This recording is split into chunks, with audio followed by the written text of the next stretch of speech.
Every year in the UK, we throw away enough rubbish to fill 3.5 million double-decker buses. For the army of professionals who clean up after us, it's a never-ending battle, often disturbing, dangerous and gruesome. Who clears up the undiscovered deaths, the squats and the graffiti, and who rids us of the vermin that thrive on our throwaway society? Welcome to the world of the real filth fighters. On the programme today, an evicted council house tenant in Ipswich has left her home in a shocking state. Oh my God, there's just dog's mess everywhere. God, it stinks. Gary and Paul confront a pile of filth in the centre of Preston. Dirty stinking waste. Top day. A touch of frost doesn't stop the intrepid crew of a Chelmsford litter boat. It's peaceful, isn't it? It is peaceful and cold. It's peaceful and cold, but then again, what a lovely day to do this job. Yes. And Paul, the rat catcher, strikes again. There we have one baby rat, and it's a shiftless mortal coil. But first, a third-floor council flat in Ipswich is today's destination for a team of extreme cleaners. The last tenant has vacated the property, but left her possessions behind. The flat must be cleared out and made ready for a new tenant. Today, that job falls to Barry, Gary, Cedric and Sam. But it's not going to be easy. Oh, look at the state of this. There's just dog's mess everywhere. God, it stinks. Watch where you're treading, boys. Righto. Oh my God. It's everywhere, look at it. To close my nose, but I can still smell the dog poo. I'm wondering if they've piled up the dog food and left the dog here, because there's so much, you couldn't really live with this amount of mess around. Oh, watch where you're walking. Bloody everywhere. The abandoned dog has since been rescued, but not before leaving a minefield. They soon get an impression of who was living here. Princess. It seems this is the story of the princess and the poo.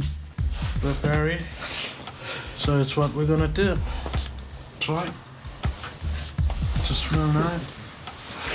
OK, well, the first thing we're going to try and do is clear this gangway, because if we can't get in and out without treading and stuff, then it's going to be a messy old job. It sounds simple enough, but there's a serious risk. Dog faeces, if you touch it and then touch your eyes or your face, it will actually make you go blind in some cases.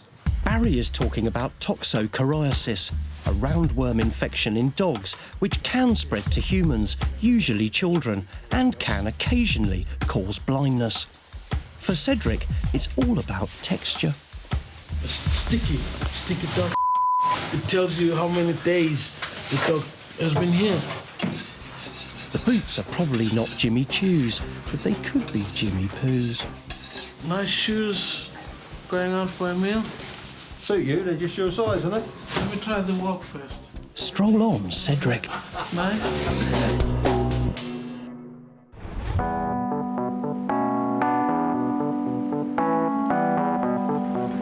There's been a report of fly tipping in Preston city centre, and enforcement officers Gary and Mark have arrived at the scene of the grime.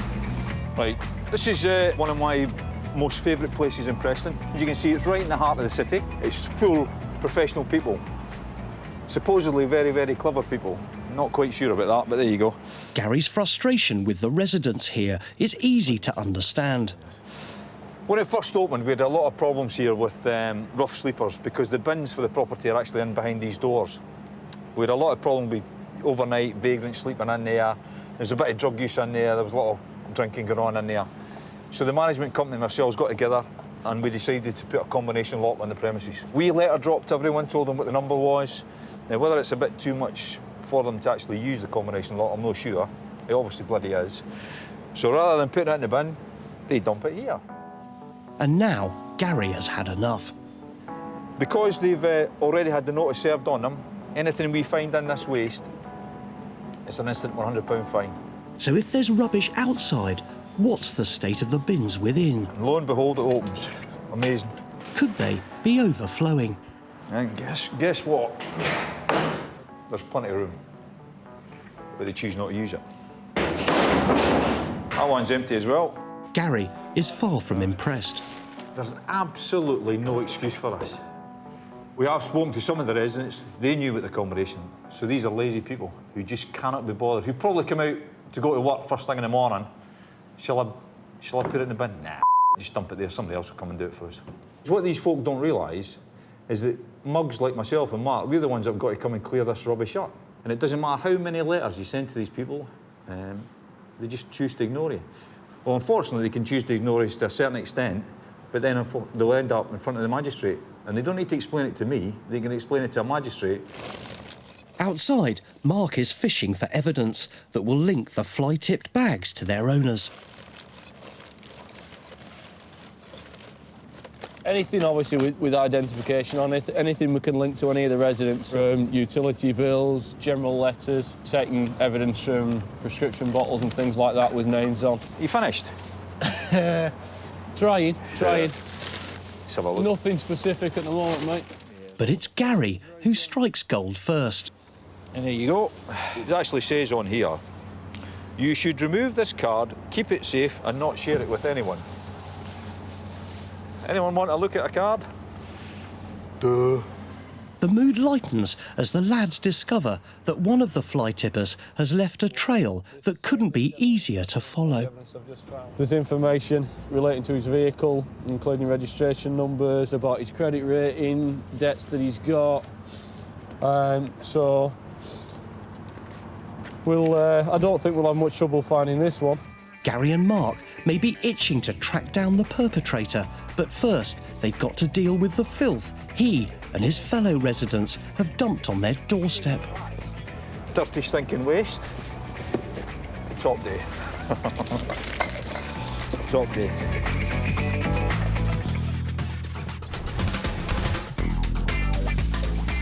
Back in Ipswich, there's a room with a poo. I think what it is everything out of the dog's reach was reasonably clean, but everything sort of down below is obviously quite minging and dirty. It smells a lot like a fishing shop, so I wonder if there's a couple of maggots in there somewhere, I don't know. In this game, you never know what might turn up next. Something's a bit honking in here. That's what's honking in here, and I'm not going to keep it, it's going to go. There's meat and veg. Some eggs, chopped tomatoes. I think I'm going to chuck that one out and move on a bit, I think. There's some bread, which is 2 months old. Whoever was here certainly left in a hurry. And there's washing in the washing machine that's been there for 2 months. Oh, it's definitely a bit of a sort of damp aroma there. I've got something for you, mate. Cedric is a firm believer in recycling. Oh, right, yes. What size are you on? Slightly bigger than that, I think. Ah. I might get it on, but I'd never get it off again. Take it in there, man.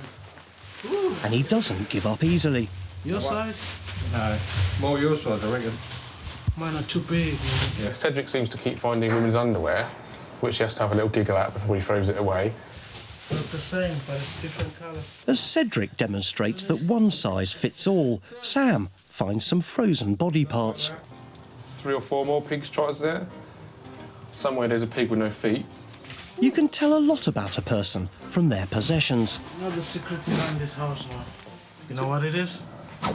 I'm not sure, but it looks like you put your dope. All right. And then you make a spliff. That's how it looks like. What do you think, sir? Maybe, now you say it, it does make sense. Yeah. Whatever it is, it's heading for the bin. Bye. The cupboard contents suggest that Cedric's drug theory was on the money. And then also in the kitchen cupboard is some sort of pipe box, maybe? I don't know. That's a little bag with nothing in it, but also right next to it was some quite large cigarette papers. What suggests maybe some more drug use in this flat. Finding some holes in the door, Barry comes up with another theory. Well, by the looks of this one here, someone's been punching it. It looks about this size. The lads are learning more at every turn. There's plenty of stereos here and Possibly that was part of the problem they had. I mean, you've got a really big stereo system in one flat, that's going to cause problems for all your neighbours around. The pathway's now cleared. It's time to move everything out, starting with the big stuff. And then there'll be the face wash. Once we get everything clear, then it's get the pongo out and have a good mop through. In this weather, Sam and Cedric don't mind the manual labour. Keeping us warm, that's for sure. Good teamwork, mate. Back in Preston, Gary and Mark are still rootling in the fly-tipped rubbish. As you can see, you know, why have we got rats? Well, that's why you've got rats. You can smell this rubbish from streets away, but if they're going to find more leads, the lads are going to have to get up close and personal. This is vile. It's as though people store it until it starts rotting in their own property and then bring it out. If you can imagine being in Jamie Oliver's kitchen, right, he's cooking a nice Christmas dinner. It's about like that. Not. But at least the clues keep coming, and it seems this culprit is a multiple felon. We have a fixed penalty ticket, which, although it doesn't have a name or an address on it, it does have a car registration number. And this was for £50. As well as that, there was also a parking ticket issued to them the end of October this year, which was by Preston City Council for £70. So obviously this year they're having a really, really bad period, aren't they? It'll take us literally 10 or 15 minutes back at the office to link this car registration to the owner of the vehicle and thus to their address. So we'll have a fixed penalty notice in the post to them by close of business today. Some people, it seems, just love paying fines, and Gary, for one, has no problem with that. Serves you right. It's like the old, you know, you take your chance, you get caught, pay up. Right, they're the last two, mate.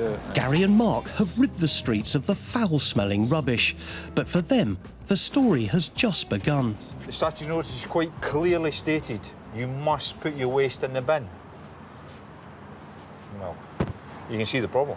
You know, that people ignore it. Well, that's fine. Ignore it if you want, but you are going to get fined.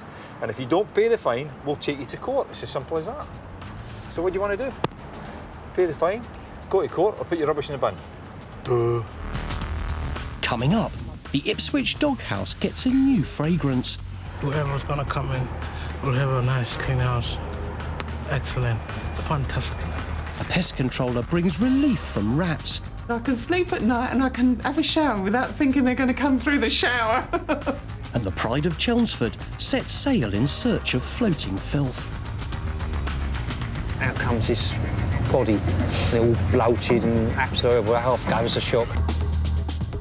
In Chelmsford, there's a resident whose neighbour claims she has rats.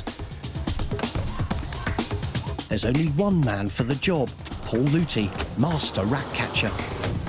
Ah, well, Mr. Wilson. Oh, here about your complaint about rats. Paul's first move is to try to discover the rat's means of entry to the house. There's a hole here. As you can see, my thumb will fit in there quite easily. So if my thumb can go in there, a rat will get in there. And because it's a cavity wall, they can actually climb directly up the wall and into the loft. And again, you've got another defect there as well. You've got problems then in your loft. They just work their way up into the loft and then you've got rats. The lady of the house has a theory of her own. We know that the people over the road had a lot of problems because there was the old apple farm which drove them under the garages and then they started coming from that way. Hugely experienced, there's little Paul doesn't know about the ways of the rat. I don't know if you know, rats are neophobic. That means they're new object shy. Yeah. They do not like change. So if any building works could disturb them. There's been an awful lot of building work going on. Yeah, that could disturb them and make them come this direction, obviously, into your loft. There are around 81 million rats at large in the United Kingdom, but are there any here? Normally, by now, where the insulation is there, which is bare and not covered up by boards, you would see track marks where the rats have been walking, because rats always stick to the same route. And normally in that location as well, you'll find droppings, because rats are incontinent, as are mice. They just urinate and defecate where they actually stand. So you see a lot of drop-ins.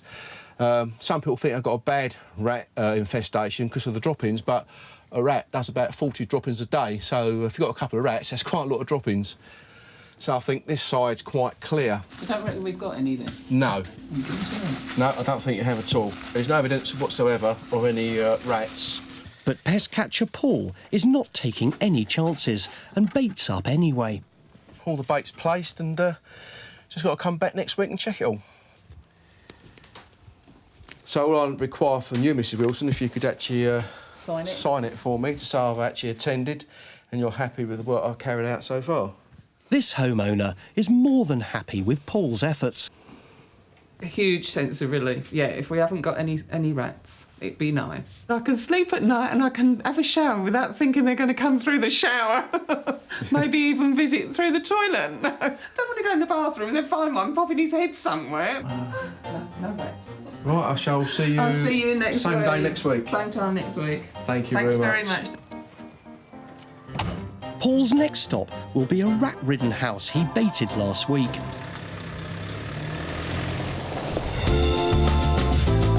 Back in Ipswich, the clean team are into the final furlong of the great clear-out. I think we're doing pretty good. We're getting all right. The sea of dog mess has all been scraped away, and now it's time to swab the deck. He came in this morning, but when he opened the door, oh, horrible, horrible. This is just disinfecting through the whole flat, make it smell a bit sweeter. Thanks to Barry and his anti-poo potion, it isn't long before the pong has gone. Whoever's gonna come in will have a nice clean house. Excellent, fantastic. Where only this morning there was a stinking mess, there now lies a sparkling home that will soon be ready for a new tenant. Yep, we've cleaned everywhere, made it nice and smelly. Ready for a bit of decorating, I think, and new residents. I'm not used to cold. The contents of the flat have filled 2 trucks, and now it's off to the dump. Back in Chelmsford, champion pest controller Paul is returning to the scene of a previous rat infestation. Oh, it's Harvey here to revisit for you. Check your bait. OK, yeah. OK? He wants to see if the bait has been taken, and he checks the spots he placed the bait trays. Yeah, there's rat droppings right on the side there. So they're using this as a run, going through that way. So if the rat's coming through, they're ending up over there somewhere. The bait has been touched. It's not a great deal been taken, but it has been taken. Yeah, it's a run. They sort of be coming round the back of the cupboards. There are gaps underneath here, which a rat could get through. So, because the rat always seems to stick close to the wall, because they just follow the same run every time. The further the rat sleuth goes, the more the evidence piles up. Yeah, there's a few drop-ins around here, not many, but there's a gap behind the cupboard here. Plenty of signs of rat activity, but no bodies. Let's go up, miss, come up and have a look. Until... That's what we got. Just pull some bits out. Paul finds a route into the cupboard. Ah. There we have one baby rat. So that's obviously eating the poison. And it's shifted its mortal coil. It's starting to pong a little bit. It's lucky enough it's not summer months, otherwise it'd be really minging. In fact, it'd be full of maggots. So I'm just going to dispose of that before it pongs the whole house out. It does stink a little bit. One baby, but where's Mum and Dad and all those uncles and aunts? Paul must bait and wait, and then he'll be back.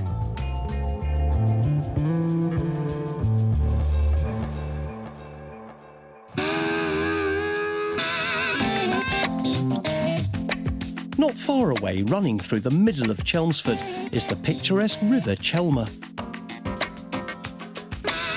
Sadly, at this point in its journey, it can become somewhat less photogenic. Wonder what stuff we're going to pick up today.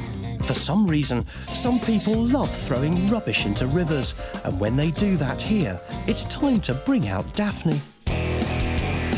This is where the fun starts. Even on the coldest of days, Daphne is pressed into service by her crew, Captain Dave Tebby and First Mate Nicola Dyke, both of Chelmsford Council. Cheers, Merv. I'll see you later. A quick twist, and the battery-powered Daphne is under steam, or rather electricity.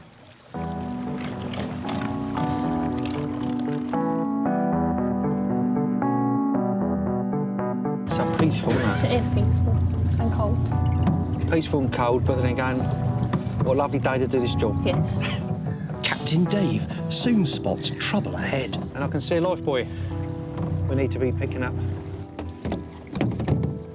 But it isn't just lifebuoys the kids throw into the river. The intrepid filth fighters are coming under fire from the bank. At least snowballs are biodegradable. Fantastic kids having fun, aren't they, really? I think it's good fun chucking it at us, but I wish I'd some snow on board, I would chuck it back. No serious filth so far, but it isn't always such a breeze. We was doing the litter around the lake one day, and we thought, what's this? That's a big old bag. So I went to pick it up, and then out comes this body, and it all bloated and absolutely horrible. Half gave us a shock. Despite the camouflage, Nicola spots another lifebuoy. And a third. Perhaps there's been a shipwreck. A filthy eddy delivers a motley collection of bottles, cups, tins, boxes, and then something novel. Got a helmet. Yeah. As long as we haven't got a body down there. Yeah, don't want any bodies. Why people choose to litter in the river still mystifies Dave. The council supply tons of bins all round the Chelmsford Borough, but for some reason people don't like to. They'd rather chuck it on the floor because they can't be bothered to put it in the bins. Really, people don't realise how it hurts the environment, the animals that live in the river as well. Dave and Nicola head off in search of more filth, and the good ship Daphne will go on plying her trade as long as there's still a need.